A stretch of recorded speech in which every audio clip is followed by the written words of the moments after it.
Hey everybody, it's Jason. So I'm here with my weekly scent recap for the week of March 28th through April 3rd. So let's go ahead and get started. I'm going to start with Wednesday, which I burned Birds of Paradise. This is a mixture of strawberries and cream. And when it's warmed up, it smells like the sweetest strawberry syrup poured over some creamy base. I really like it a lot. I'll definitely be getting this one in a candle, so it's really good, sweet strawberry scent. So I wouldn't say it's necessarily like a fresh strawberry, but like I said, like a syrupy strawberry. So it's nice. On Thursday, I burned Lei Flowers. And, you know, the more and more florals that I burn, I'm finding out that I'm not as much of a floral hater as I thought. There are still some that don't appeal to my nose, but Lei Flowers is not one of them. I actually really like this one when it's warmed up. When I first got it, it mostly smelled like plumeria, which it still kind of has that note when it's cold. When it's warmed up, actually, though, I get white ginger, which you know I love. So this one's really good. So if you like white ginger, I would definitely give this one a try. It does smell a little bit different because it's got some more notes in it. It's supposed to smell kind of like a lei that you would get whenever you get to Hawaii. So it's got a lot of plumeria, but then it's also, to me, it's got a lot of white ginger. So I really like this one a lot. I had a little accident with this one the other day, and it kind of spilled all over some stuff. So it's a good thing I really like it, because now I have some pillows that permanently smell like Lei Flowers. On Friday, I burned What Goes Around Comes Around, which is a dupe for that company we're not supposed to talk about. And this is a really awesome color of blue. Isn't that crazy? So What Goes Around Comes Around is a mixture of dragon's blood and patchouli, and it does smell really earthy to me. I think it was Deb described this a long time ago as smelling kind of like ice cold water. I would say that it does smell like ice cold water, but not like a glass of water, but kind of like lake water or pond water, because it's got that kind of earthy note to it. So if you like those kind of smells, those kind of outdoorsy, kind of clean, earthy smells, like just after it rains, or if you really like patchouli and stuff like that, I would definitely go for this one. I don't really like most of the scents that are in Candleman's Closet because I haven't tried most of the products that it's duping, and so I don't really get what that smell is that a lot of people describe, like this smells like the store kind of thing. And a lot of people have said this smells like the store, so if you like those type of scents, I would definitely check this one out, but this one's just not for me. Okay, the next one that I have, and I know this has been a hot topic on the message board and on Facebook because of my recommendations from a couple weeks ago whenever I described it, but this is 007. I've burned it about 4 times on here, and so you can see it really hasn't gotten down very far for burning it 4 times. It's kind of crazy. These things last forever.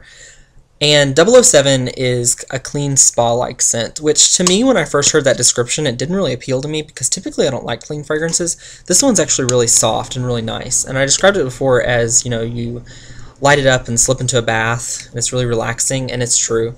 The throw on it isn't as strong as I might like it to be. It's really good in the bathroom, it's really good in the bedroom, but if you have a larger space like your living room or something, it's not going to fill up that entire space, just because this one does tend to throw a little bit lighter than some of the other ones. But it is still really good. So yeah, definitely still recommend 007. I know a lot of you have gotten it from my recommendations before, but I finally reviewed it on my blog, so I thought I'd give it the warm throw, cold throw difference. But it does smell really similar to what it smells like on cold throw when it's warmed up.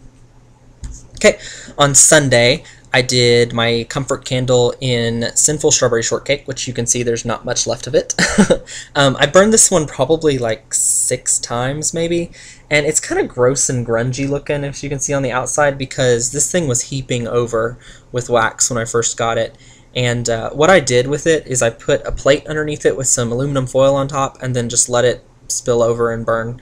And then I collected that. The second time I burned it, I fed the wax back into the candle so that it would kind of still go through the wax. I didn't really want to put it in my tart warmer just because I didn't want to have to deal with the wax that was left over, so I just wanted the candle to continue to use it.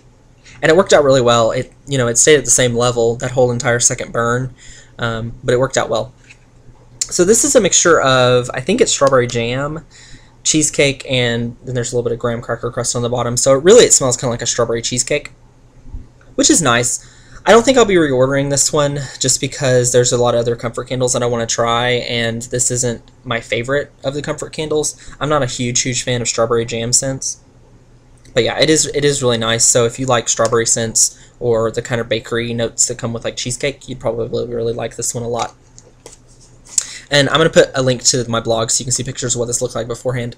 Oh, and this one came with a lid, which I really appreciate, because my other comfort candle that I have did not come with a lid, and it makes storing these things like awesome. So really appreciate the lid.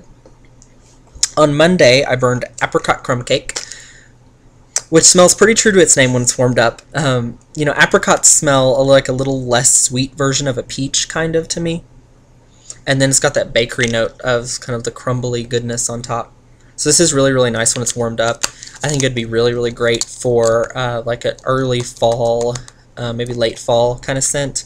It's not really the appropriate time of year for it right now, but it does smell really good. So I probably will be getting a candle in this at some point down the line. And then the last one for this week was Tuesday, and this is Me Tarzan, You Jane. This is a dupe for the Bath & Body Works fragrance Brown Sugar and Fig, which it smells exactly like it on cold throw. So if you like that, you would love this one. When it's warmed up, I actually get a lot more of the brown sugar note, like it actually smells like brown sugar, and that perfumey note that's in Brown Sugar and Fig kind of goes away a little bit. So it's still there a little bit, but it's toned down a lot by the sweetness of the brown sugar. So I actually like this fragrance a lot better than the Bath & Body Works version. So yeah, so that was my week in review for March 28th through April 3rd. As always, if you have any questions, let me know, and I'll see y'all soon. Bye.